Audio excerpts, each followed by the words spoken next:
Magluluto tayo ngayon ng chicken stew. Lagyan natin ng butter.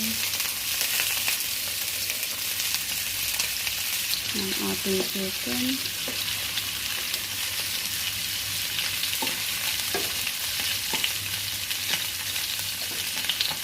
Palin muna natin siya sa pan.